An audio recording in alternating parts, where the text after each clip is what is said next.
Hey everyone, welcome back to Ask Amy. I have a question today from Linda. Let me find it and read it.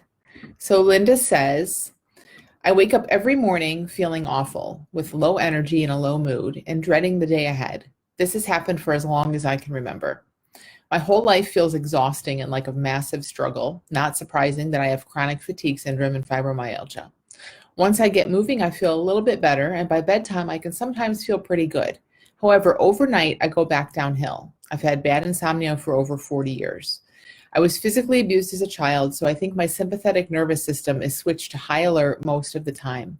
However, it seems I go in the opposite extreme, and I can go into freeze mode and slow down so much that I can't get anything done. As I don't remember any bad dreams that would cause these feelings and physical manifestations in the night, I presume it's subconscious memories and emotions that kick in while I'm asleep.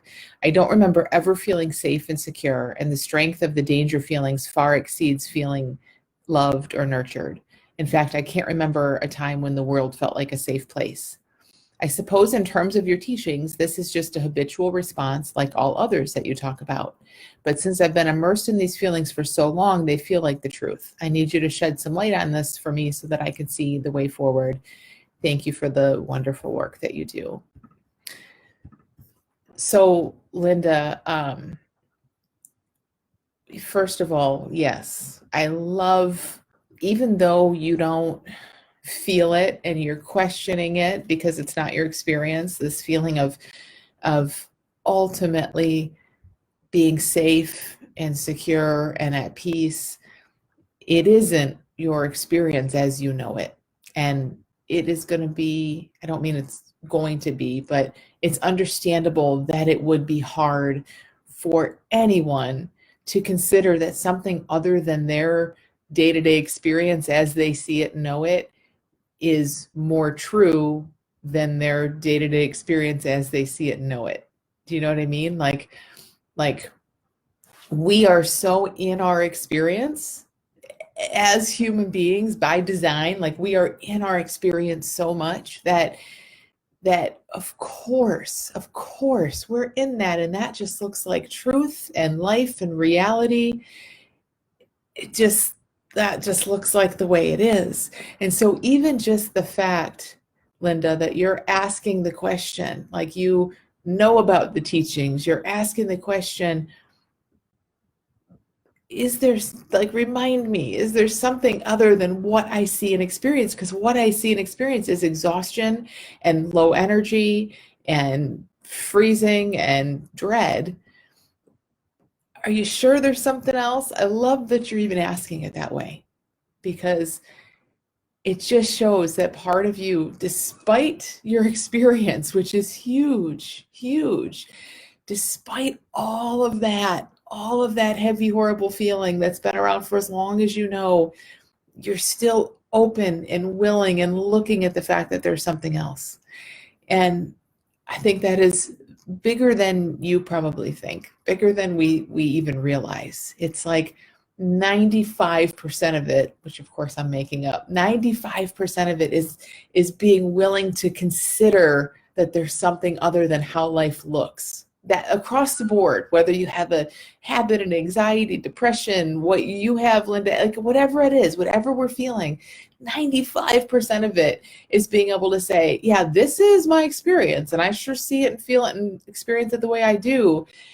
But what more is there? Like, what's beyond this? Huge. That has you so much further than you can even imagine.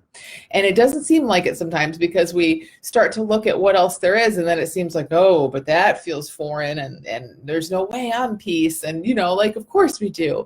But no, just even looking there and being open to it is huge.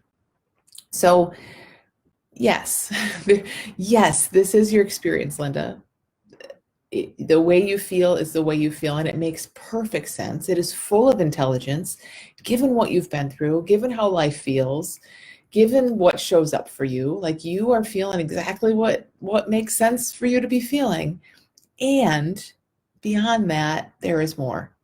And I'm so curious about this thing that you say around how it moves throughout the day. It changes throughout the day. Like, I think there's something so big to see in that for you, for all of us, like what has you waking up with this heavy feeling, all this dread, all of this low energy? That feels very mechanical because it's just how you wake up, right? It's how you wake up most days. It is what it is. It's what's there. It's the feeling level that's there. Stop. It doesn't mean anything, like who knows what it's from, all of that. Like, let's just say, okay, this is how I tend to wake up. And then throughout a day, it changes. And sometimes it changes a little bit, and sometimes it even changes a lot. And sometimes you even feel kind of good by the end of the day. What makes that happen? Like, what's that about? And I think it ties into the big question here, which is like, wow, if I get up and get moving and go through my day and I'm just living my life, and I find myself, not make myself, but find myself having a different experience. I find myself feeling better by the end of the day. What does that say about who I really am? What does that say about how we work and what's there in our experience?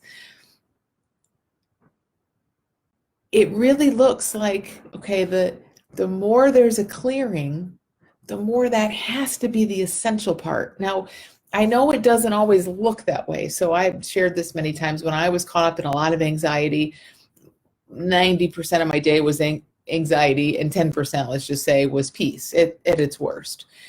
Of course, you look at the 90% and you're like, yeah, this is pretty much me. 10%, oh, that's my little break. That's not me. That's just the break, right? It's just a little safe place to land for a short period of time. Then I'm going back to me, because me is the 90%. And that's what you're experiencing, Linda. Like, it looks like you is the 90% or the bigger chunk of it. But to flip that around and start to see, wait a minute though, when I do nothing, when I just go through my day, there's a clearing that happens, and there's less in that clearing. That's what a clearing is, right? A lot of stuff clears out. You feel amazing. There's less. You didn't have to think happy thoughts. You didn't have to do a bunch of stuff. Like, as stuff clears away, we feel better.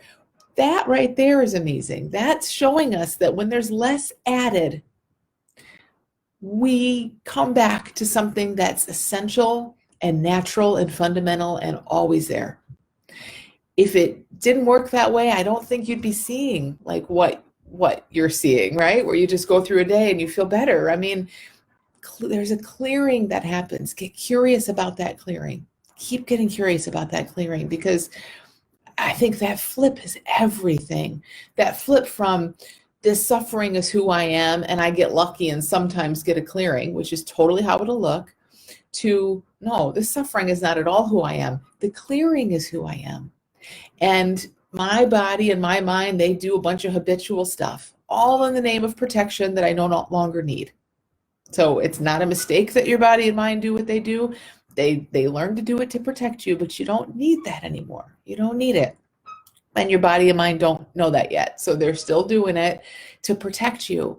But again, right there, like, oh, this is all for me. I just don't need it. It's all for me, but no, thank you. I don't need this heaviness anymore. Doesn't mean it instantly goes away, but it means you get to look at it and be with it in a way that's very different. It's not a sign of your brokenness. Like, yes, it feels like low energy. Yes, it doesn't feel good, but it is everything in your humanness trying to help you and protect you. So the more you can be in that place where you're like, okay, I see you, but I just don't need you anymore. But hey, do what you need to do. The less you worry, the less you're caught up in it, the less you're even going to look at it, worry about it, think about it. And the more you're going to see exactly what you already see, that you get up, you live your life best you can, and things shift. Things shift throughout a day. So keep looking toward that switch, that flip, to where you, Linda, are the clearing. You aren't the clutter, you're the clearing. And it sounds small, it might sound insignificant, but to keep seeing that more and more deeply is huge, because then you have this feeling of familiarity with who and what you are. When the clearing and the feel better and all of that shows up, you recognize it. You feel more familiar with it. Oh, here I am. I'm back. And when the other stuff shows up, you don't need to move it away or push it out or anything, but you're like, okay, well, you're not me. You are old habit, old protection that I no longer need. Thank you for trying to help me, but no thank you. And it takes so much of that pressure off of it, and it just has room to move. And when our experience looks safer and maybe eventually feels even safer, it has so much room to move, and it wants to move. It wants to move through you, and we just innocently hold it in place by all of our story about it and fear of it and meaning that we give it. So I hope something in here is helpful for you, Linda, and for everyone, because you're not alone in this. I mean, your specifics are yours, but we all experience our own little pieces of this in our own ways. So hopefully this is helpful. So thank you so much, Linda, for sending an excellent question. Thanks everyone for listening, and I'll see you back here next week. Bye, everyone.